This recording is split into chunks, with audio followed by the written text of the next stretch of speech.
That's nice. So now we're still in the parking lot at Western. We're still talking about things, but we started to take a turn, and I decided that I would end that one, and we will start another one, and let's talk about Final Bout. Final Bout? I have been to Final Bout. I have the pleasure, honor of being actually invited and asked to come and hang out with those guys. You have enough internet credit to allow access yourself to there. I suppose. But I didn't really, before I went there, I didn't really exist anywhere except for on like Dorikazi and on my Instagram account. Nobody had a clue who I was when I got there. Yeah, but Park and Shad Dynasty but were after synonymous. We became, I guess I was already going to Park, and we had a fair good exposure on the West Coast media. Matt and I and Shad Dynasty having fun doing stuff, but I love Final Bout, and I love what it means and what it stands for and what it does, and I love nice cars drifting. 100% agree on and that. And I don't care if your car sucks. If it looks awesome, if you're doing a skid, it doesn't matter. Drifting is art. I look at drifting like there is all different aspects of art. There's performance art. There is still life art. Like, I don't care. I want to see cars. My whole, and I guess inspiration wise, this is what we broke off from. But my inspiration, I want to see cars that don't look like they should even be able to drive. Yeah. But I want to see them drifting. Oh yeah, 100%. And that comes back to the being able to build stuff and fab stuff yourself. My car won't go that low. It hits everything. Well, fucking cut whatever you're hitting out. Just get a grinder and start cutting stuff. Yes. I like low things. Low cars look good. DTM cars didn't look like OEM chassis underneath. Yes. Someone had a hammer and a big cutter. No, they were fabricated to work at that height. The difference is that those were meant to work that way after trial and error. Yeah. The dipshits that slam their car to the ground, put the kits on, don't do any clearancing. So the car could function at that height, but it doesn't. But it doesn't. So that's why I have a different mentality. Like, my S13 is built around that to function at that height. Yep. And the Supra also functions. I'm a big fan of Shackleton, and I love low cars. I love how stupid they look and how awesome they are. But I also want it in the DTM aspect of. You need that. I need that. We're looking at a full red Momo steering wheel, red leather, red metallic center. It's so awesome. Good. It requires yellow bolts of some description, so it looks like a McDonald's thing. It's so good. Such a rad steering wheel. I want to give you money for the. I should have bought it. I was almost gonna message the guy I need to have this steering wheel, but don't have it. See, he has it. He looks pretty stoked on it. Yeah, that's. We're looking at Mike Gabel and Sid Gabel. I think his name's Sid Gabel. I'm sorry if I messed that up. I do forget a lot of people's names. It is because everyone is different nowadays. Full red Momo old school competition or something. It looks like. It looks like it would fit in with. It looks Ray, like it would fit Matt's car. Roy. He might even have one of those one of these days. Roy at Storm AutoStorm. Storm AutoStorm Auto Collection. I'm sorry. Yeah. I can't remember. Storm. But Roy has a very cool interior. It's all red. Yeah. Red dash mat, red carpet, red seats, red steering wheel. It's the whole package. Red. Very good style, very cool. So much red. But going back, it's just as much as I enjoy the low cars, it's just the cars that I see here are just so half-assedly put together. They don't function on any sort of level. And when I watch a really cool car not drift, it's like seeing a very attractive woman who is super boring to talk to. It's just a visual stimulation as opposed to speaking to someone who actually has a very big presence, like maybe a movie star or something. I don't know. That's a terrible analogy. Some movie stars have no presence. Yeah, I know. Some of them are just a pretty face. Your analogy is falling apart. I know, it's incredibly terrible. Something pretty should whatever. I'm totally cool with the cars that go there. It's just I feel in my opinion, it's style over anything else, which I can agree to. And I much prefer looking at all the cars at Final Bout. Like, if I went to do a pit row walk, I'd be like, these are really cool cars. I really enjoy the styles and some diversity, because there's some cars that are definitely very similar style with, at the end of the day, it's a bunch of fat wheels, body kits, low to the ground, big crazy liveries, whatever you want to call it. But some of it, there's performance guys creeping in, guys that have like real functional, real well-built cars that are, and the level, like I gotta say, from the very first final bout, this will be final bout gallery that we're gonna go to in a month or 2 months, I guess, whatever, end of May. The driving level from the 1 to 2 and from 2 to like the stages and then to 3, the proximity, whatever, speed, angle, smoke, all the sick things. Doing all the corners? Doing the full course. But yeah, the level of driving from final bout 1 to the next 2 and then the special stages how many and stuff teams was were crazy. recurring though as well? How many teams are recurring? Yeah. There's only a few that haven't like either ran out of money or didn't come back for whatever reason. As far as I have, it's you go there, it's all the same guys. It's the same. You see everybody there's again. Locals, and then there's the Chicago crew, and then there's all the guys. It's not easy to get there. So like some guys will make the effort once, and then it's like never doing that again. Some guys are like, we'll make the effort once, never doing that again, and then it's like, final bout 2 is happening. Oh fuck yeah, let's do it! They will say never again. The one and guns. And then the first thing they do is rent a big friggin' motorhome. Being harassed by Chad. Chad. Chad guy. Chad, get out of here! You're stinking up my car. Oh, who all Tesla's this? Is that Roberts? Sick! So yellow. This is now hanging with Vrand in a parking lot, looking at people's cars. This is a sick, what's potentially a factory 5-speed Lexus IS300 in full yellow. Canary. With terrible wheels. It's got winter tires on it. Well, there's some sick Cal Tire specials. Hey, style of everything. We have to put on a good front. And the sunroof. And the little antenna fin. Shark fin, dude. It's a pretty nice car. Yeah. I like it. Oh, it's got TRD decal on there? Yeah, it's a good car. It's a good car.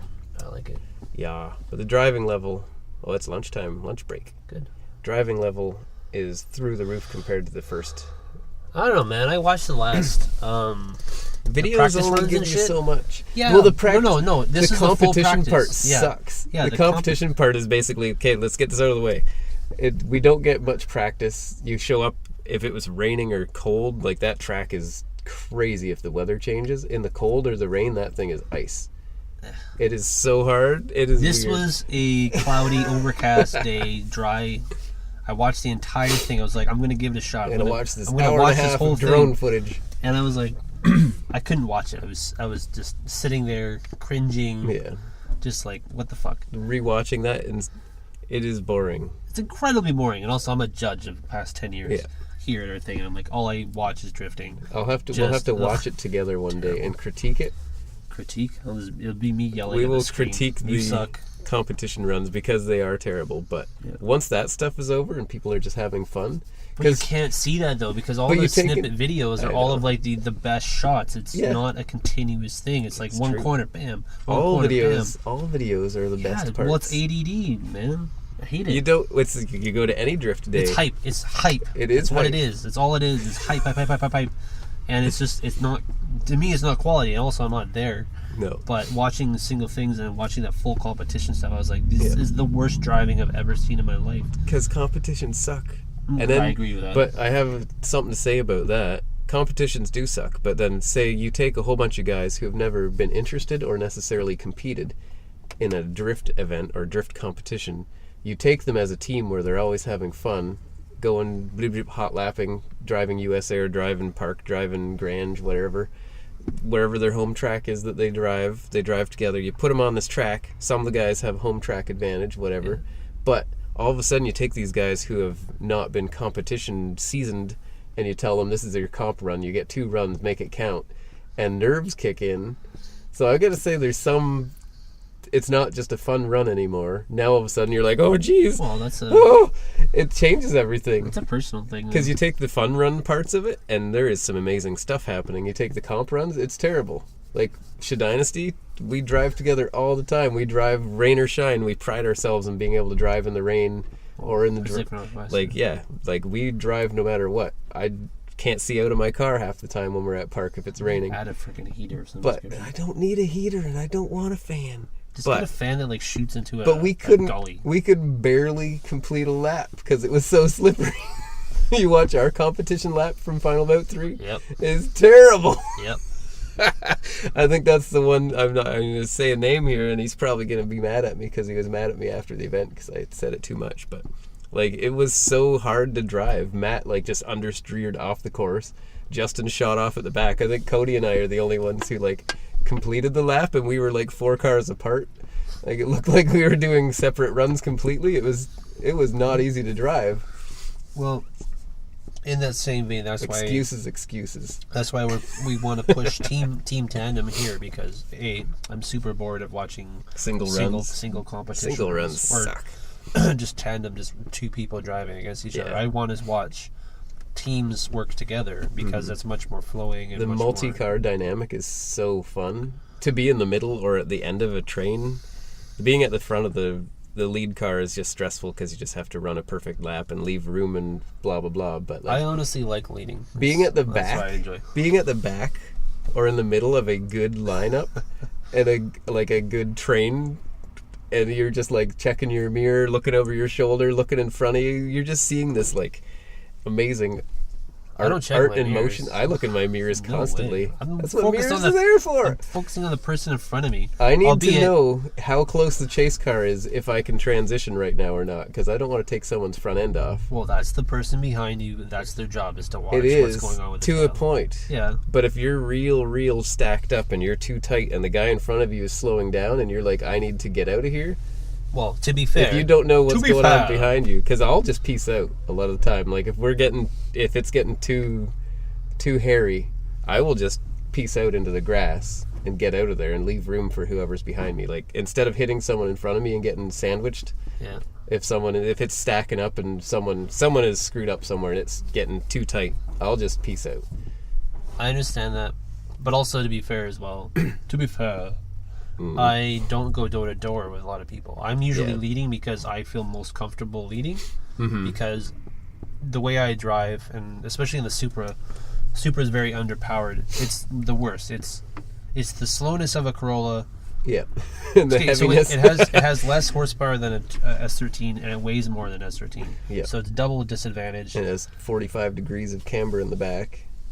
Yeah. 16,000 degrees of toe in. Well, sick.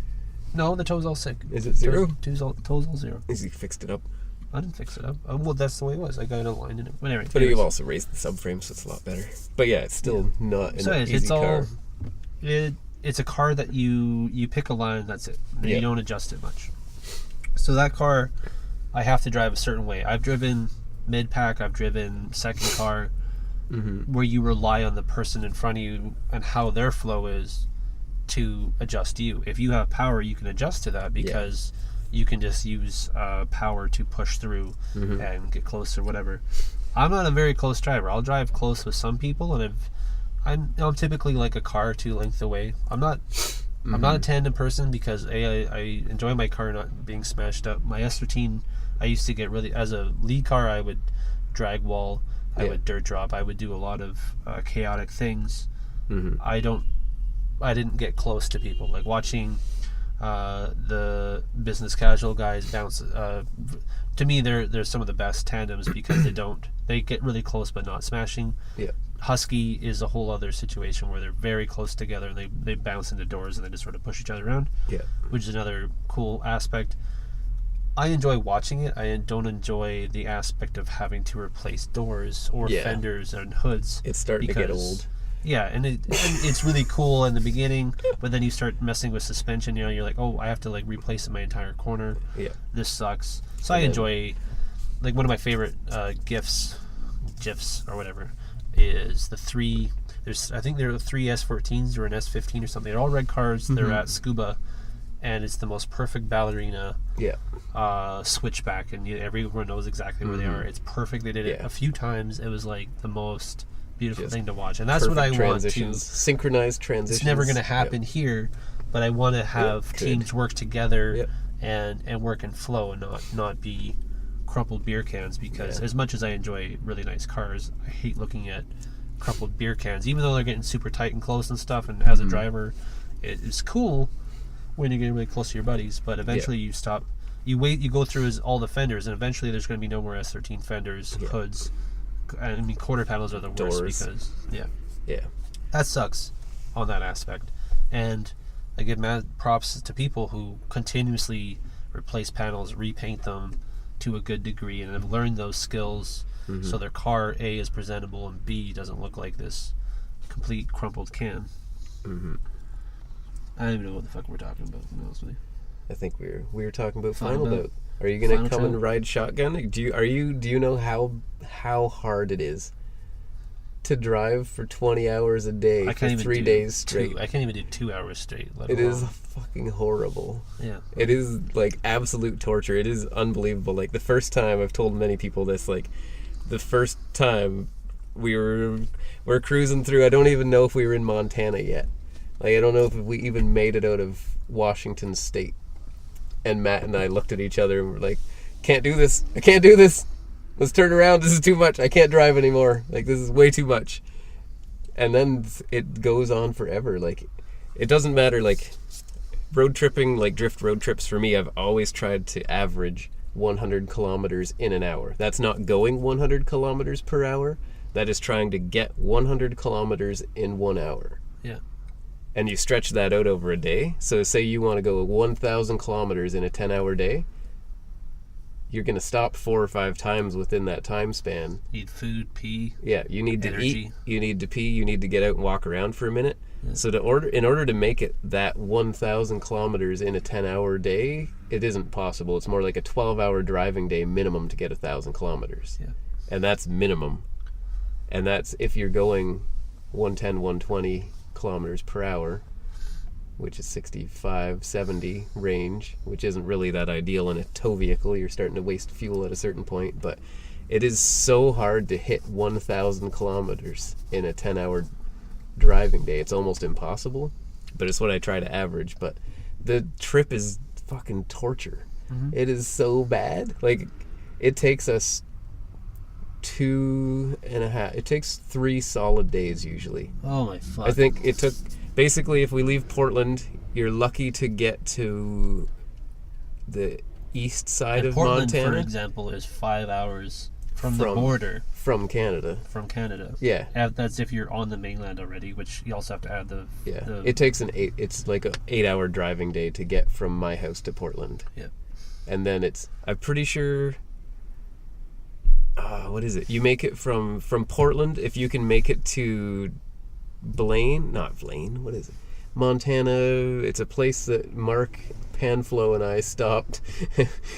And Mark had his Jesus glasses on, and he was like, "Do you guys see that hot blonde back there, huh? See that hot blonde standing in the median?" And Panflow and I were like, "You mean that toothless prostitute?" And he was like, "What?" Oh, I didn't have my glasses on. I guess you should wear my actual glasses. It is middle to east side of Montana in the first day. And then the second day, you're going to be real lucky to make it to Fargo, like North Dakota. And then you still have to make it all the way through Dakotas and Minneapolis and then down to Green Bay. It's like 3 solid-ass days. The only way to make that bearable is if you actually went to different locations to do an activity and not just driving. For a minute. Yeah. And just sort of But if you enjoy do that, the trip. It takes a week. It takes a week each way. Yeah. But I And mean, we try to do it. Too, we right? try to do it in 2.5, 3 days. Like Angela and I are the worst people in the world. Everybody hates us by the time we get there because we're just like, go, get back in the truck. We're driving. We will never get there at this pace. Get back in the truck. Because we're also towing with decrepit old vehicles, and we have a 2-car trailer that's just so heavy, and if you go over 65, 70, it wobbles unless you have a big-ass truck, and we don't have a big-ass truck to take with us this year. Any one of these things, Ram 25. Yeah, well, diesel, you need, for the big trailer, a dually is ideal with a whole lot of weight in the back of the truck, because that 2-car trailer, that 2-car is heavy. But it is torture. But you get there, and it is the funnest thing ever. It's like going to Disneyland as a kid. You see all your buddies. It's great. You can still go to Disneyland now. You meet famous internet people. I'm not really keen. Which was, it's as from my perspective, you're a zip tied person. Yeah. I didn't ever go on zip tie. Probably for the best. It is very odd place. The people that I met at Final Bout 1 that I am now friends with, who I talk to and hang out with, they come to Vancouver sometimes and go snowboarding or go for dinner. Let's randomly show up. Yeah. And it is Vancouver. Random people come up and go to work, and they're working in Blaine or something, and they come over to Canada and would visit us in Vancouver. It was sweet. Tyler and Simba and Josh, I think who else have we seen in van? Rob came from Hawaii while he's selling hotel room stuff. I don't even know. Rob Ritter? Yeah. Rob would randomly show up. We went for wings with him in Calgary one night. That's cool. So, like, these people that I had no idea who they were before I even got to Final Bout, so I was, like, clean slate. Because I didn't know anybody. I didn't have any preconceived notions of, like, these guys are dicks, these guys are nice, those guys are elitists, these guys are there's these a separation guys are of scum. internet personality and real personality. There's a person I really don't like. And I only really met the real people. I didn't meet any internet people. Now we're internet friends. We're all friends on the internet. But like I met them in person before I knew who they were on the internet. Yeah, but like if you met Matt Panic in person before you met him, like he doesn't have really an online persona or personality. It's very curt on there. So meeting him in person is much different because he was. Yeah. I met him when he had his gold coupe. Yeah. And I met him in that manner, and that's how we stayed friends at that point in time. And it wasn't an internet personality. I've only met a handful of guys from Ziptide. Mm-hmm. The majority of people I met were sort of on Ziptide, but they didn't post very much. Mm-hmm. They're all Washington locals or Portland locals. And they very rarely used it. They just were simply on it as well. I'm like the 32nd or 38th member or something on Ziptide because I joined on DJ Electrique, I believe it was. I think that's when I joined. But anyways, I got in before the interview process. I would have potentially never have been on there if there was an interview process at the time. Yeah. I was one of those guys that still drove. I never had a cool car. It was always, I don't know, whatever it is. It is what it is. But a lot of the Ziptide guys are very different. They're very stylistically orientated. These are typically guys who will have a coiffed mustache or beard, have the $50 haircut, the whatever. Not my thing, but it's also the fact that they don't really acknowledge anyone who doesn't have those sort of checklist things that you own or do. Other than I think I'd really like to meet Colin Frost, who is I think the almost sole admin. I mean, there's Mike from Japan, who's Society Mike, and he's a longtime drifter who got out of drifting and had kids and lives in Japan still and stuff. And then I really like to meet Lauren. Lauren, King of the World, has the most bizarre, wild stories. He did a lot of time in the UAE. Yep. He worked for a lot of different sultans, built all sorts of different types of vehicles. I think he's had many wives and has all these stories of like fucked up shit. To me, it's like Hunter S. Thompson as a bodyman, Jack, or I guess he would be a king of all trades. He seems to do everything. Yeah. He was in Japan for quite some time. He built a full air suspension FD that was like competition ready, whatever. Weird. It's just a person with a bunch of stories that I thought were really cool. Yeah. And people, like, no one knows of Ziptide. Ziptide, long past its heyday. It used to be the frat group that everyone sort of wanted to be in. I was there by default. It was almost like my dad bought me into the thing, but I'm just some fucking random kid. We're there. And I met a bunch of different people through there, and it was sort of a camaraderie thing that some people knew each other and stuff like that. But it's turned into much else because the board went down, I think a year, maybe 2 years ago, and a bunch of people went missing and stuff. Anyways, it's probably good. It probably thinned a lot of the herd, but there's a more of a adult group that's on there. Yeah. So the Chicago guys are sort of prominent with them, and did a lot of builds when it was still Risky Devil. When Risky Devil first came on the scene, and had all their photos and their street spots. And keeping in mind, Ziptide is a board that everyone gets called every bad word out there, and I already swear enough. I don't need to repeat all that sort of stuff. But it's a place where you just get belittled to no end. Yeah, it's like being in I imagine, comparatively to like being hazed. Oh yeah, or being, constantly. Or Everything being like you on a post hockey is team. never good enough. It's just, can we say toxic masculinity? Yeah. It's basically like you're just gonna. It's shit talk, like just non-stop, never-ending trash talk. Let me stop you right there for a sec and shout out to Danny getting Domino's pizza to deliver to the track. Pizza delivered to the racetrack. Staff stuff. Let me sick. This is how it's done. Yeah. This is real estate. Yeah. Mogul in the making here. It's kind of interesting watching from the parking lot of a drift event. We can't see the drifting actually happening, but we're just watching people come and go, watching people come with food and pizza. This is the second pizza delivery because another pizza delivery guy just came by, and people like transactions buying sick Momo steering wheels. There's some good stuff going on. Oh, that's a legit just Danny purchase. Danny having some lunch. Real estate money. Should have gotten into real estate. I should have done something with my life. Well, after going to Nigel's house, we went to go see Nigel. Nigel is another grip-orientated dude, and he's got some Ferraris. Here comes a set of wheels by us. That's Dane. He's he's a guitarist. Yep. And then that's Ben. I would like to meet Nigel. Nigel's a gnarly dude. He's got an AZ1. Yeah. Like a bunch of random weird cool JDMs. He's me, but with more financial responsibility. Because he has a bunch of he's got 2 Ferraris. Really? An Alpha. Sick. I don't know what kind of Alpha it was. I learned a little bit about it, and I was like, oh, this is a really cool car. He has a very eclectic collection of cars that I really need. Like, has a Toyota Century. Yep.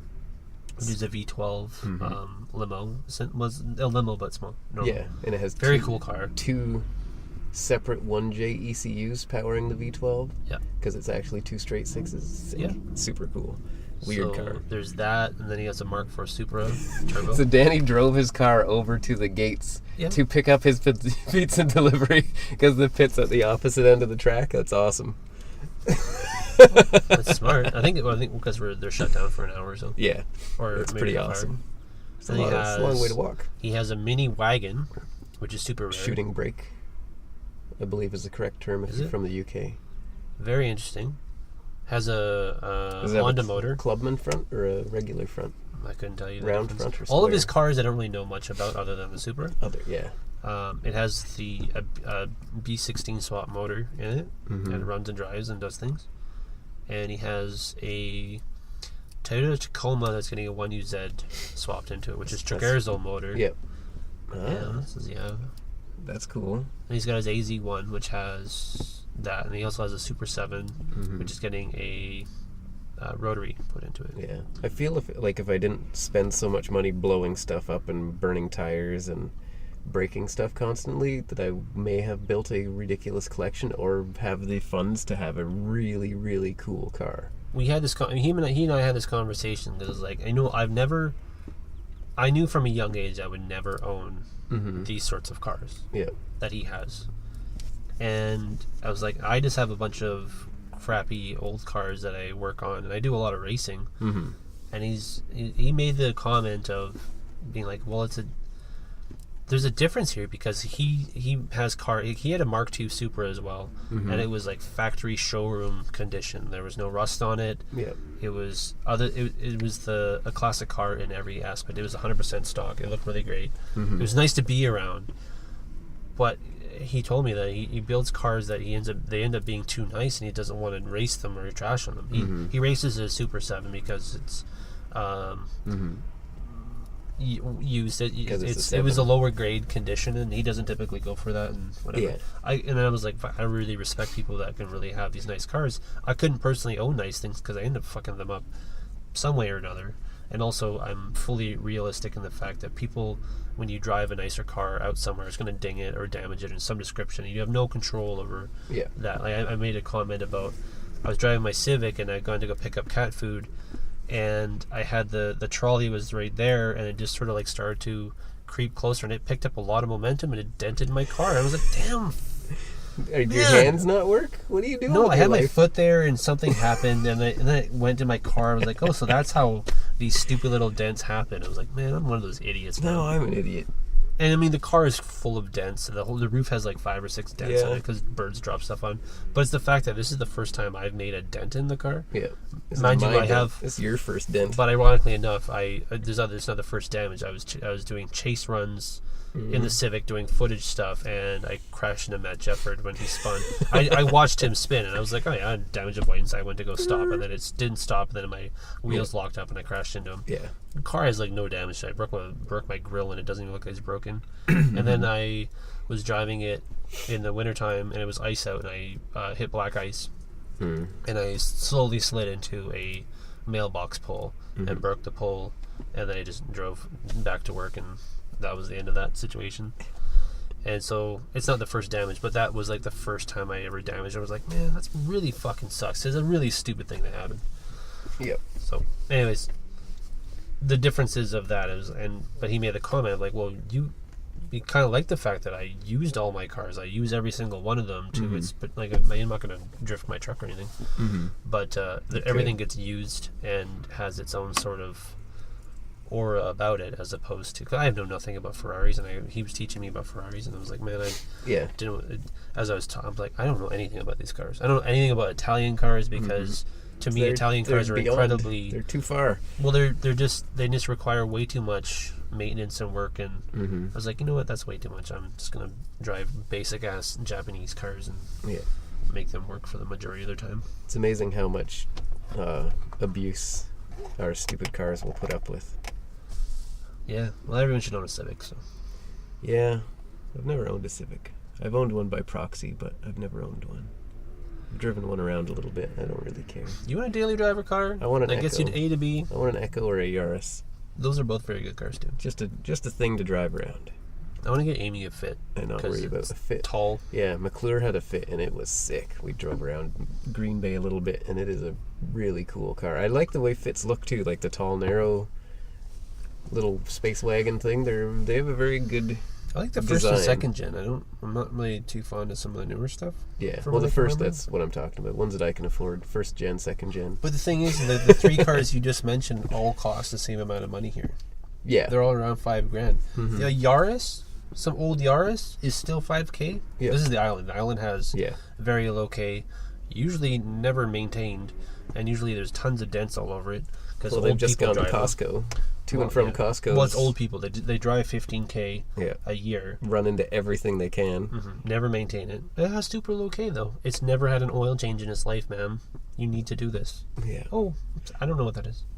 Chelsea's been, like, backed into by, like, sitting in her car and watched someone back straight into her and been like, what are you doing? Like, well, what else do you think I'm going to do? Not hit like, know that there's a car near you and not hit it? Yeah. Speaking of this, I work for insurance. Crazy and I read ass these old stories every single day. Yeah. It's not it's just unfathomable how many stupid. They're all stupid stories because they all result in a crash. Yeah. Driver error. Always driver error. Yes. I let this person into the traffic, and then I was trying to make my light, so I re-rented them after. Okay. You didn't have to do that. You have the time and patience to let a person in and cross over 3 lanes of traffic, but you don't have the patience to sit through a light? Nope. Well, I was thinking that they would be a little quicker about it, so I could get through this light too. Well, you made your choice. Yeah. You can't complain about it. So now, some reason we're talking about insurance claims and poor driving. It goes hand in hand. Yeah. I don't even remember what I'm talking about. I think we started with Final Bout and then road trips and then... Okay, we're going to end this episode right here. Bad. Because it went bad. I also have to go pee as well. Yeah. An old man bladder. So there you go. From stylish cars and terrible road trips and old people that run into each other.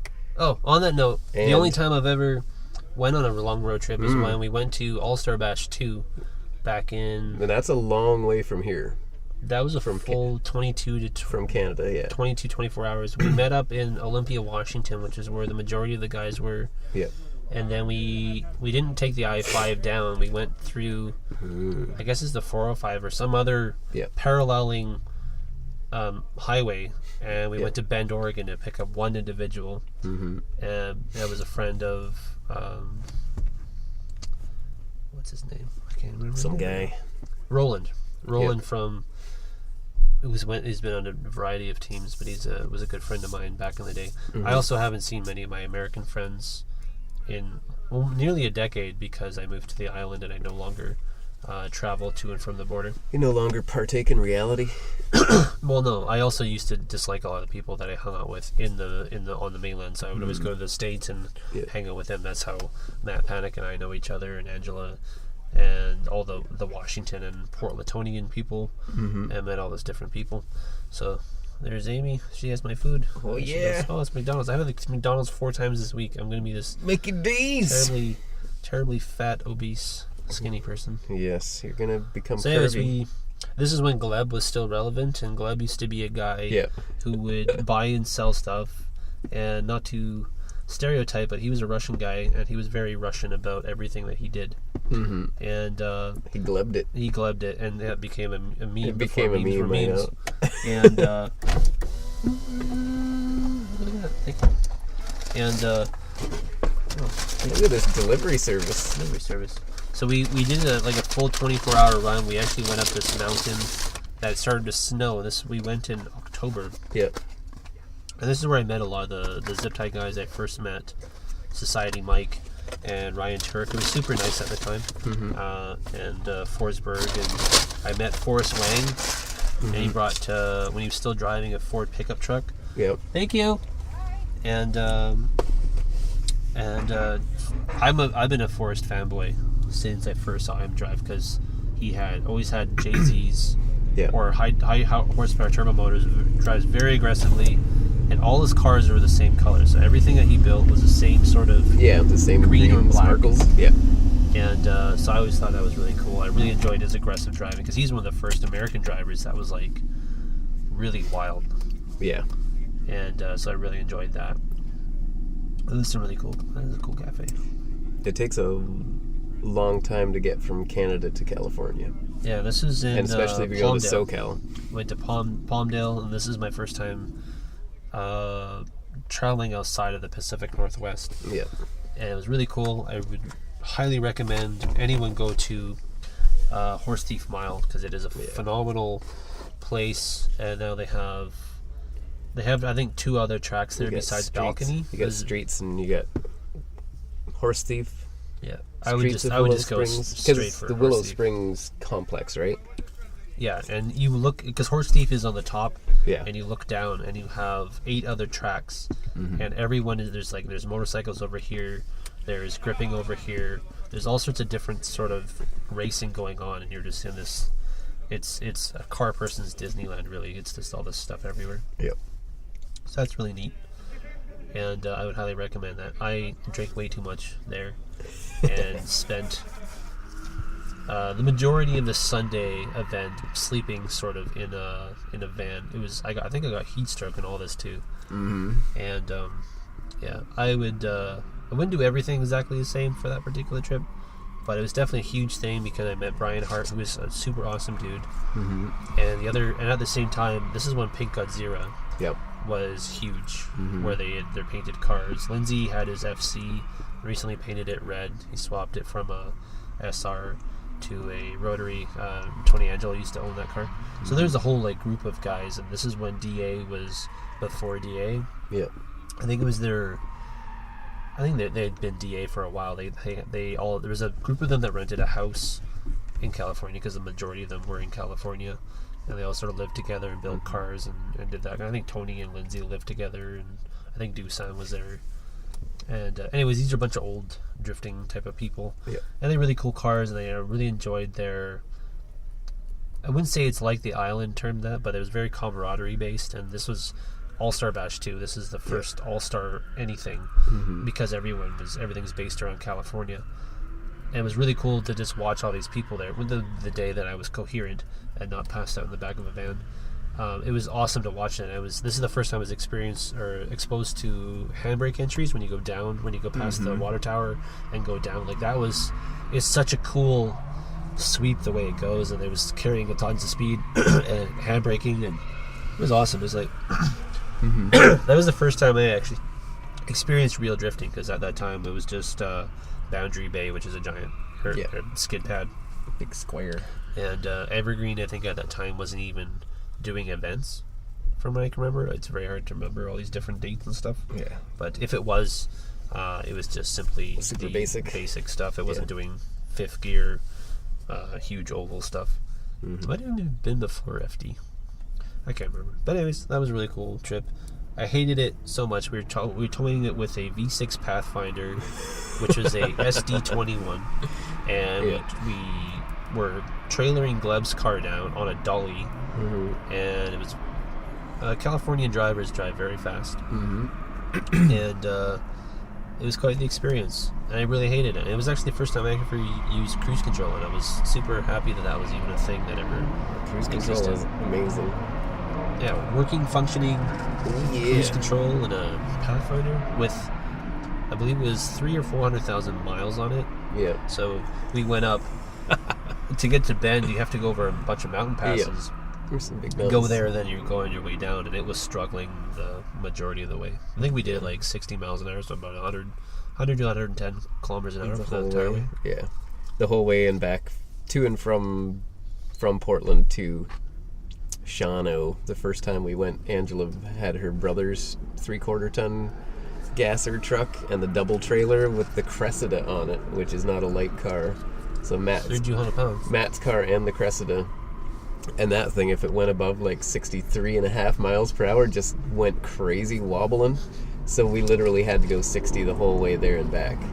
When you Google it, when you go on Google Maps and you Google Portland to Shawano, and it tells you, and it gives you a route and tells you how long it's going to take, and it says it's going to take 24 hours. That's 24 hours of driving time. That's 24 hours in the driver's seat at the set speed limit, or the posted speed limit. The posted speed limit through Dakotas, 80 miles per hour. When you can only go 60, you're not going to get there very fast. All of a sudden it becomes 30 hours in the seat, and then 35 hours in the seat. Like, it adds up fast. So, word of warning, if you're going on a long-ass road trip, account for bathroom breaks and not being able to go the speed limit if you're towing. Just cut a hole in your seat and shit out the floor. Well, Do like the truckers do. Well, Mark and Ponflo on the trip that we went, because Matt and Angela flew to the next one, and Ponflo, Mark, and I were the drivers with the trucks with the cars, and they didn't drink water. They basically ate beef jerky and like super salty snacks like old school rally drivers. They were like, we're going to dehydrate ourselves and turn ourselves into water storage devices so we don't have to pee ever. But I think it backfired, and they just got real unhappy stomachs from it. Yep. But road trips with friends can be hilarious, but they are also quite trying. Like, we've had some moments on our trips. We've definitely had some moments. Lots of yelling. Yeah. But we're going to end it there. Yeah. Drifting is happening again. In the background.